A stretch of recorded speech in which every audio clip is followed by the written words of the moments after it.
Yuk. Oke. Selamat pagi anak-anak. Pagi Pak.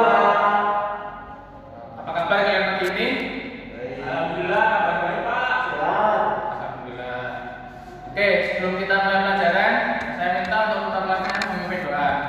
Silakan Bapak. Mereka sebelum kita pelajaran masa kita berdoa tentang kemudian kita masing-masing berdoa mulai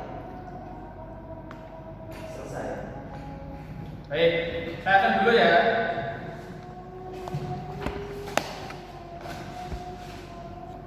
Endar, Hadir. kemudian absen kedua Febri, Hadir. absen 3 Ibnu, Hadir Pak. absen 4 Asa. Hadir. Hadir semua ya hari ini. Hadir. Hadir. Ada yang merasa badannya kurang enak untuk mengikuti pelajaran kali ini? Alhamdulillah sehat Pak. Alhamdulillah. Semoga kita selalu diberikan kesehatan supaya kita dapat melaksanakan pelajaran sampai selesai. Amin. Amin. Baik, di pertemuan kali ini kita akan belajar mengenai otonomi daerah. Sebelumnya kalian kan sudah mempelajari tentang otonomi daerah di kelas 9. Nah, ini kita ulik kembali. Otonomi daerah atau ODA.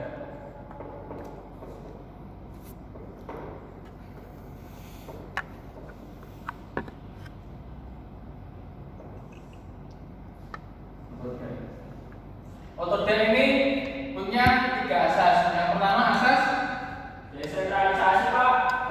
asas desentralisasi. Desentralisasi ini dibagi lagi ada 4. Yang pertama penanganan politik, kemudian administrasi, kemudian yang ketiga fiskal, yang keempat ada market atau pasar.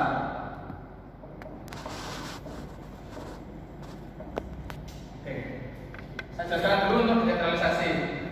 Apa yang namanya desentralisasi? Saya Pak. Silakan.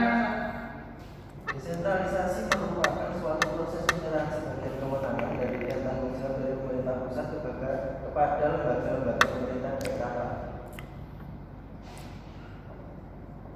Penyerahan sebagian kewenangan dari pusat ke daerah ya. Ya Pak. Nah, betul sekali. Jadi desentralisasi adalah penyerahan sebagian kewenangan atau kekuasaan yang bisa dari pusat menuju ke daerah. Jadi setiap daerah itu diberi kewenangan atau kebebasan untuk menyelenggarakan urusan-urusannya yang berkaitan dengan daerahnya. Yang pertama urusan politik. Urusan politik ini di desentralisasi pada saat sebelum desentralisasi kita mundur kembali ya. Sebelum otonomi daerah dilaksanakan atau diberlakukan, yaitu pada tahun 1998 bertepatan dengan masa reformasi. Apa yang melatar belakangi terjadinya reformasi? Ada yang masih ingat? Lengsernya? Lengsernya ini Pak Orde Baru. Ya, betul. Jadi dimulainya otonomi daerah itu setelah tahun 1998, yaitu ketika masa reformasi. Pada saat itu Presiden Soeharto lengser yang digantikan dengan wakilnya yaitu B.J. Habibie. betul sekali, digantikan dengan B.J. Habibie. Nah, sebelum tahun ini Indonesia itu masih menerapkan sistem sentralisasi. Apa sentralisasi? Berasal dari kata sentral, yang artinya pusat. Yaitu sentralisasi adalah sistem pemerintahan yang dimana semua urusannya itu dipegang oleh pusat yang berada di ibu kota. Ibu kota di mana? Jakarta. Betul. Jadi pada saat 1998 tepatnya mulai dari 1967 atau 8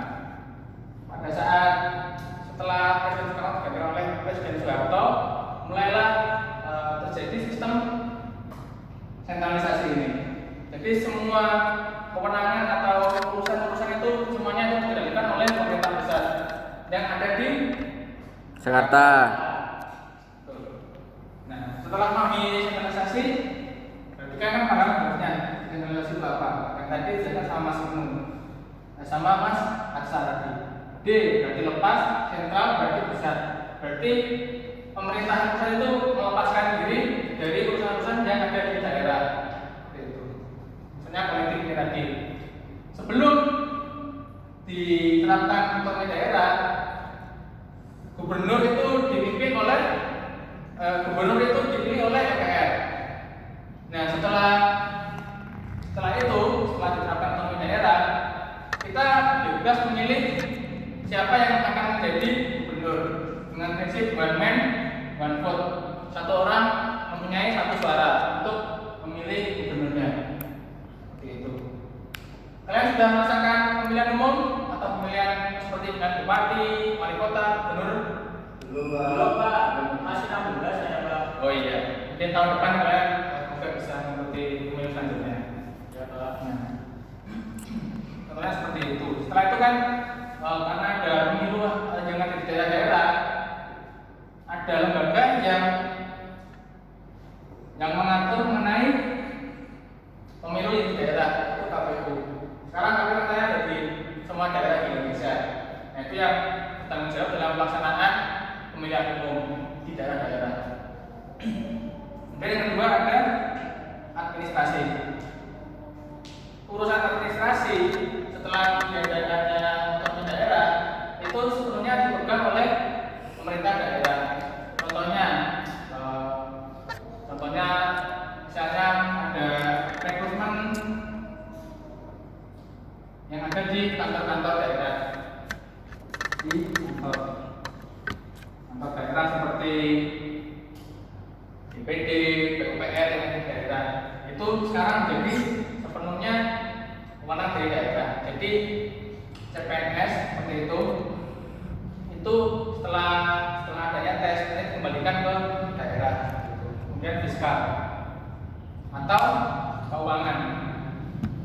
Urusan keuangan di daerah itu ada contohnya APBD.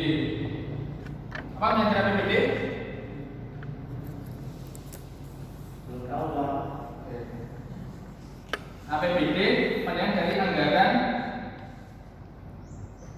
pendapatan Belanja betul sekali, belanja daerah. Nah, untuk apa sih APBD ini? Yang pertama di sektor pendidikan. Kalian sekolah mulai dari SD atau LI sampai SMP atau MTS, karena kita menerapkan masih belajar 9 tahun, ini semuanya dibiayai oleh dana ini. Jadi kalian kan SD sama SMP kan tidak bayar PP kan, SMA berbayar PP. Nah, yang bayar ini ya ini anggaran pendapatan belanja daerah. Selain itu apa lagi? Ada sektor kesehatan. Sektor kesehatan. Contohnya misalnya kalian sakit kemudian pergi ke puskesmas di daerah-daerah kalian di satu kecamatan. Nah, itu kalau kalian mempunyai KTP yang sama, misalnya saya tinggal di Nganjuk, di Brebek, kemudian saya ke Brebek, maka akan gratis karena ditanggung oleh APBD ini juga. Seperti itu. Dan yang ketiga, fasilitas umum atau sarana-prasarana. Contohnya apa? terminal. Betul, terminal. Perawatan, perbaikan dan juga pembangunan ditanggung juga oleh APBD. Jadi semua pembangunan yang ada di daerah itu semuanya itu sebelumnya itu direncanakan dalam rapat mengenai anggaran yang akan dibelanjakan itu seperti apa. Nah, nanti masuknya ke sini. Seperti itu. Kemudian yang kedua, ada asas apa lagi? Konsentrasi Pak.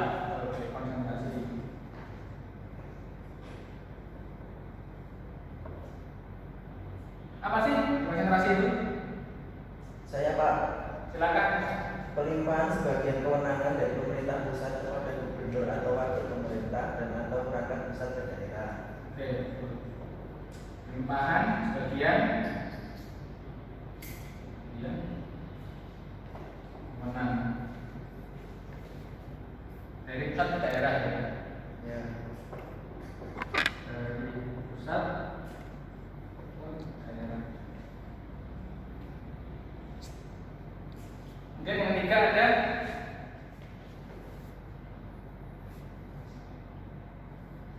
Tugas pembantuan Pak. tugas pembantuan.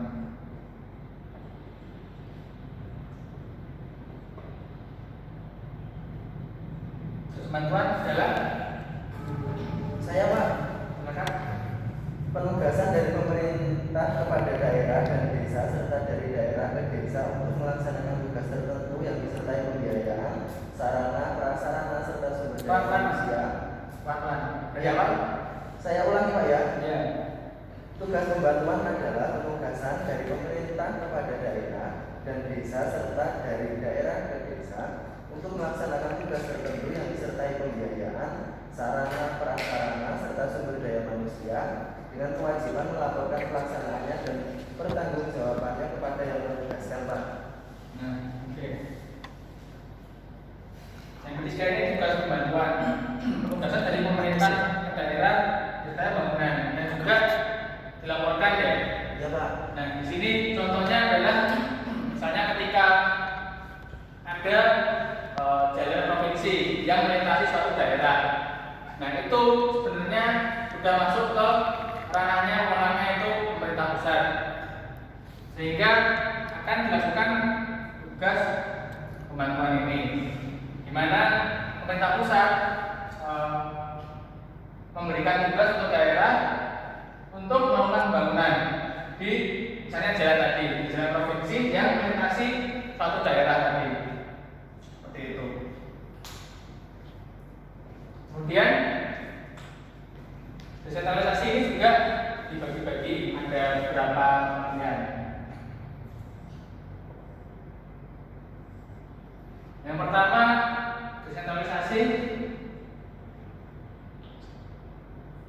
menurut Anglo-Saxon yang menjelaskan bahwa desentralisasi adalah penyerahan wewenang sama seperti yang tadi, dari pusat ke daerah. Action. Dari desentralisasi ini mungkin ada yang tanyakan? Silakan. Ini Pak, Ya, saya mau tanya. Kayaknya yang desentralisasi market tadi belum dijelaskan Pak. Oh iya, terima kasih sudah diingatkan. Oke, Pak, saya jelaskan. Di sini asas desentralisasi pasar ini fungsinya adalah stabilisasi harga. Kenapa stabilisasi harga itu diperlukan? Karena harga di tiap daerah itu kan pasti berbeda. Harga 1 liter pertama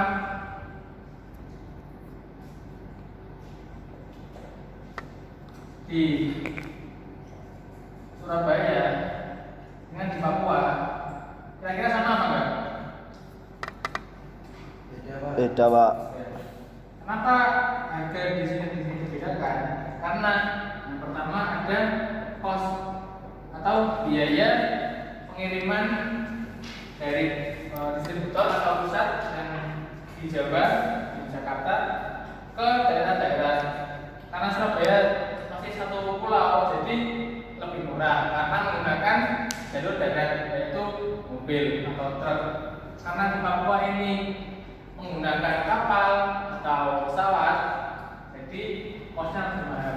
Oleh karena itu kenapa harganya tidak sama di antara kedua daerah ini.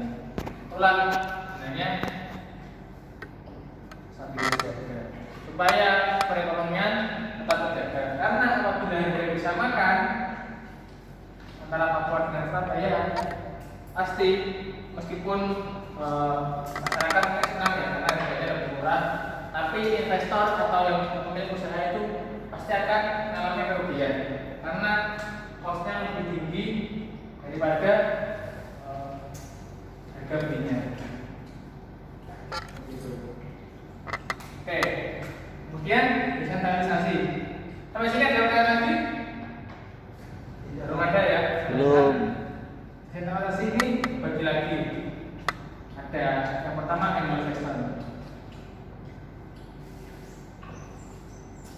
Kita pindah ke PowerPoint dulu.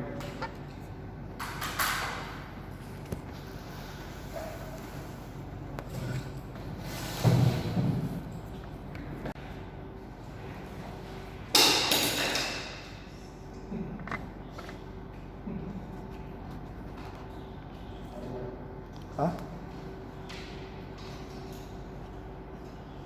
Sudah muncul ya? Sudah, Pak. Nah, jadi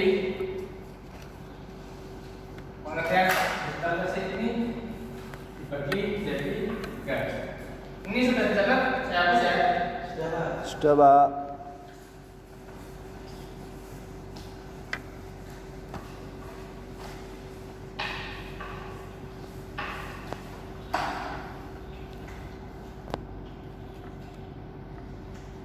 Yang pertama ada Anglo-Saxon yang menjelaskan bahwa desentralisasi adalah penyerahan wewenang dari pusat ke daerah atau yang disebut dengan dekonsentrasi maupun kepada badan-badan otonom daerah yang disebut dengan devolusi.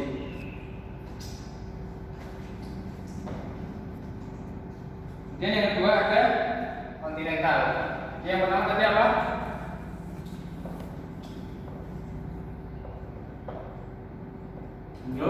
Section Yang kedua ada kontinental.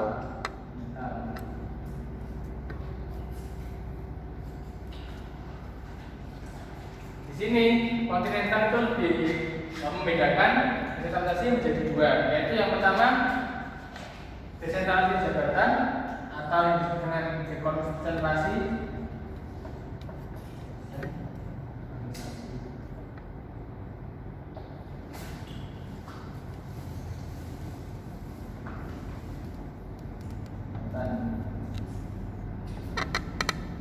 Dan juga sentralisasi ketatanegaraan.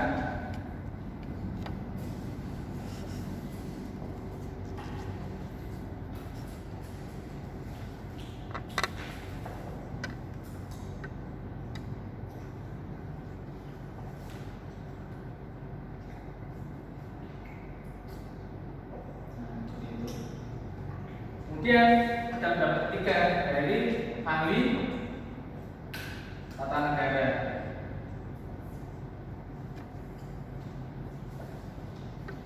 Yang menjelaskan bahwa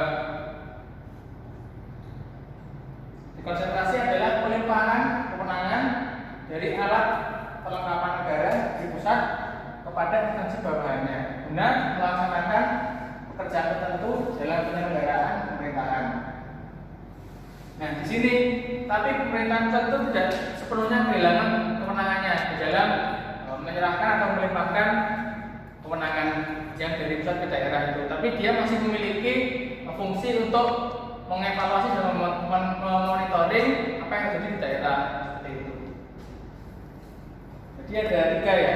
Yang pertama Anglo-Saxon, yang kedua kontinental, yang ketiga ahli tata negara.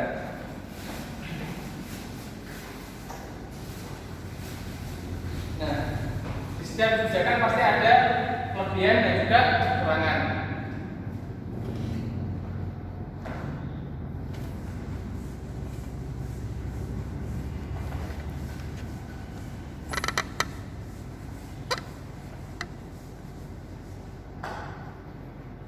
Kelebihan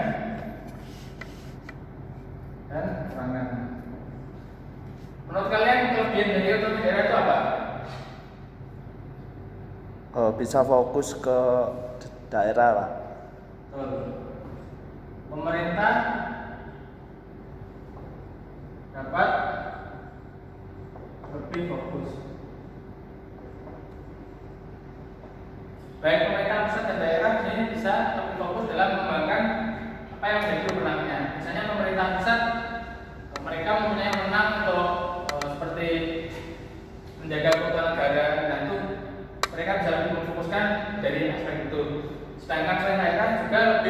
dapat memfokuskan untuk mengembangkan daerahnya, baik dari segi perekonomian, kebudayaan maupun sektor lain. Ada lagi? Saya Pak, mengurangi bertumpuknya pekerjaan di pusat pemerintahan Pak. Mengurangi pekerjaan yang menumpuk pusat.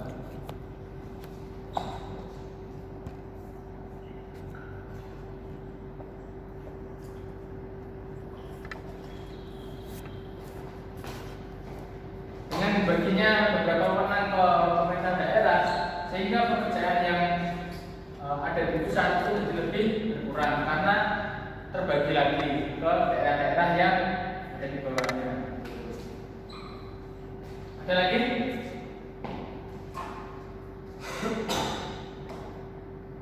Silakan. Saya Pak, Silakan. Langsung. peningkatan efisiensi dalam segala hal Pak, khususnya penyelenggaraan pemerintahan yang baik pusat maupun daerah. Tentang efisiensi.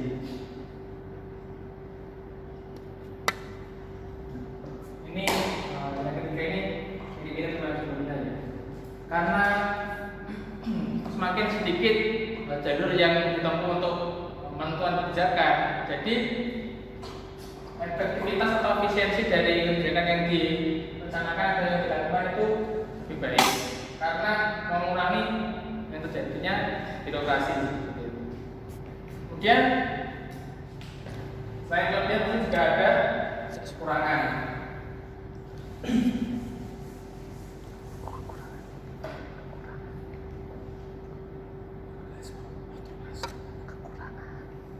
Apa menurut kalian kekurangan dari desentralisasi? Saya Pak, Silakan. desentralisasi memerlukan biaya yang besar dan sulit untuk memperoleh keseragaman dan kesederhanaan Pak. Biaya besar. Kita kasih dulu ya. Kenapa desentralisasi memerlukan biaya yang besar? Karena yang nanti kita jelaskan ada APBD yang harus dibagikan pada daerah-daerah. Maka karena itu dibandingkan sentralisasi, di mana seluruh kendali uang, politik, administrasi dan juga pasar semuanya dipegang oleh pemerintah pusat, maka tidak perlu melakukan bagian keuangan ke daerah-daerah, sehingga membutuhkan biaya yang besar. Yang kedua tadi apa Mas? Sulit untuk memperoleh keseragaman dan kesederhanaan Pak. Sulit untuk memperoleh Keseragaman dan kesederhanaan Pak. keseragaman.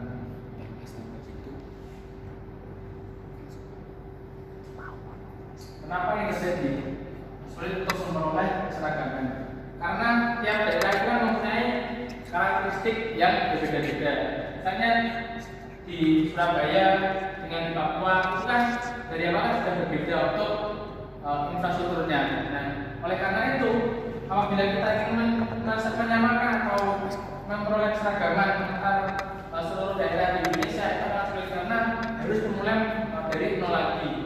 Misalnya kalau di Surabaya, kalian kan sudah mengenal mungkin ada banyak mall ya, banyak mall, kemudian infrastrukturnya sedang rata, ada peminatan, jalan-jalan yang sudah mulus semua, hampir 90% itu sudah aspal ya.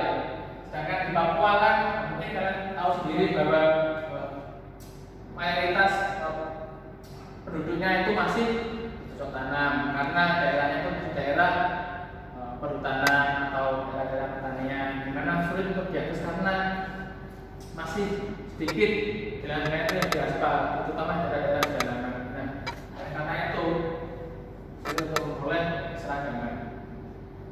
Kemudian yang terakhir yang ketiga, Saya Pak, desentralisasi teritorial mendorong timbulnya paham kedaerahan. paham kedaerahan.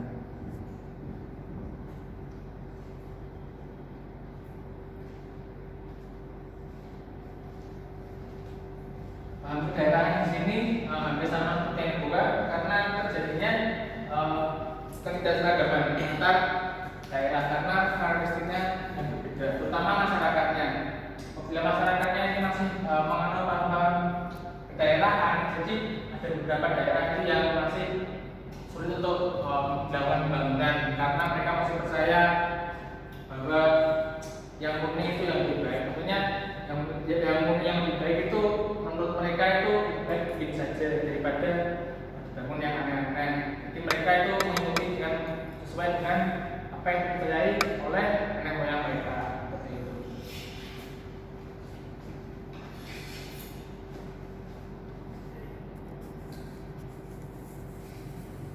Nah, otonomi daerah ini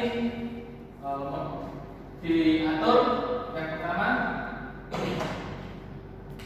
dari Undang-Undang Nomor 32 Tahun 2004. Kemudian diganti dengan Undang-Undang Nomor 12 Tahun 2008.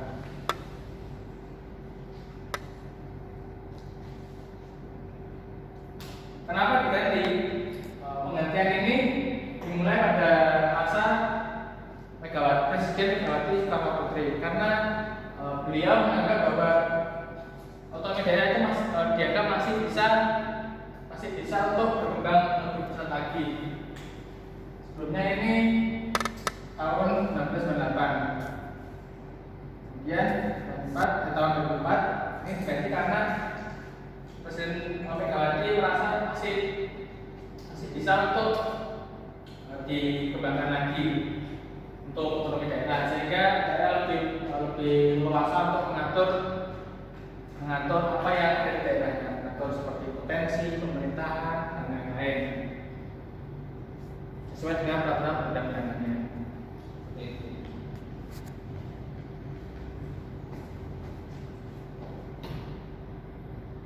Nah, ini ada dasar hukum penerapan otonomi daerah di Indonesia.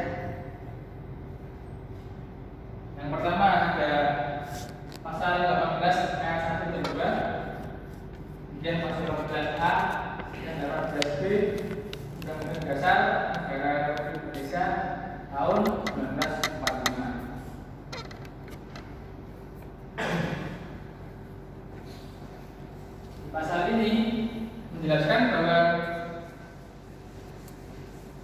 Indonesia ini dibagi menjadi dua dadi atau daerah tingkat. Yang pertama dadi 1 dan juga dadi 2.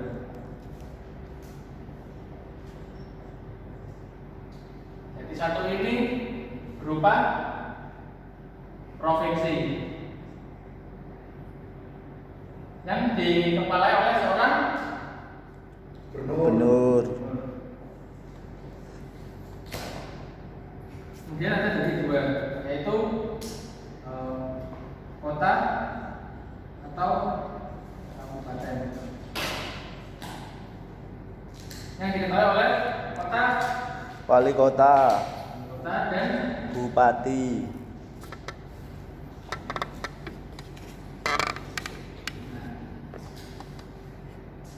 sebelum ada otonomi daerah ini dibagi menjadi dua dadi.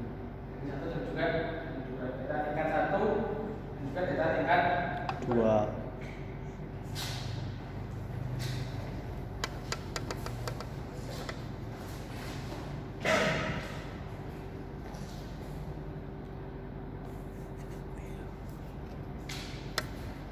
Oke, sampai sini mungkin ada yang tanyakan?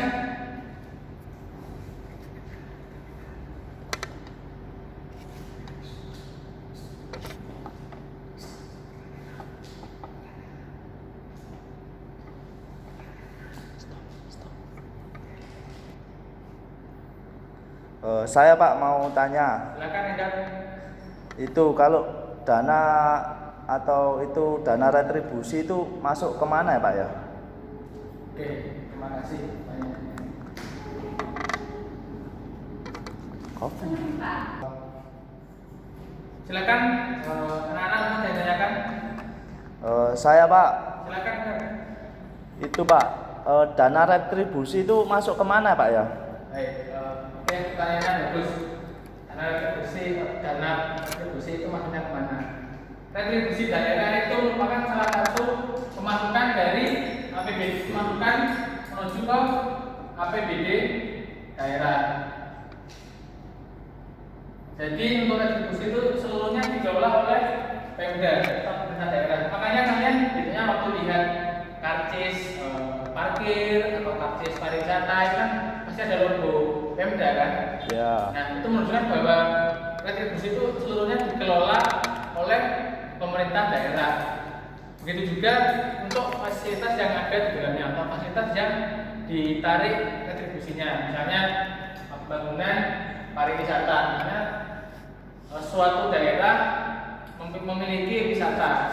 Nah itu dia wajib untuk mengelola, memperbaiki data kerusakan, membangun dan juga memelihara situs itu atau memelihara tempat itu sehingga dia mendapatkan retribusi sebagai badannya. Nanti akan masuk ke APBD daerah yang kembalikan ke kita lagi untuk dinikmati bersama. Seperti yang dijelaskan tadi, APBD fungsinya ada 4 kan tadi, ada pendidikan, ada kesehatan, ada juga fasilitas Umum. seperti itu.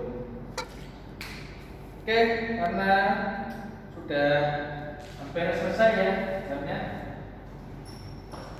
Setelah ini saya minta untuk ketua kelasnya membagi 2 kelompok ganjil untuk absen ganjil dan genap. Untuk tugasnya itu minggu depan presentasi mengenai pemerintah pusat untuk kelompok ganjil dan juga pemerintah daerah. Apa yang dibahas? Yang dibahas itu seperti wewenang, kemudian prinsip-prinsipnya, kemudian fungsi dan juga konsepnya. Ya, Mas ketua kelas ya. Iya, Pak. Oke. Untuk kesimpulannya kita simpulkan bersama. Otonomi daerah memiliki ada berapa asas? 3. Tiga. Yang pertama, Desentralisasi. kemudian Konsentrasi. dan yang ketiga ada Tugas pembantuan. Di sini desentralisasi terbagi dalam ada 4 asas lagi ya, yaitu politik, administrasi, fiskal, dan juga Pasar.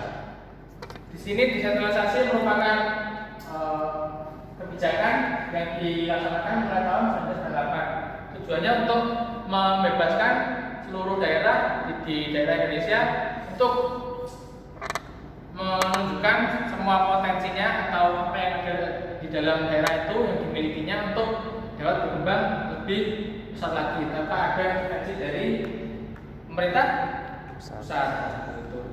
Sekian, assalamualaikum warahmatullahi wabarakatuh. Waalaikumsalam warahmatullahi wabarakatuh. Oke, mari.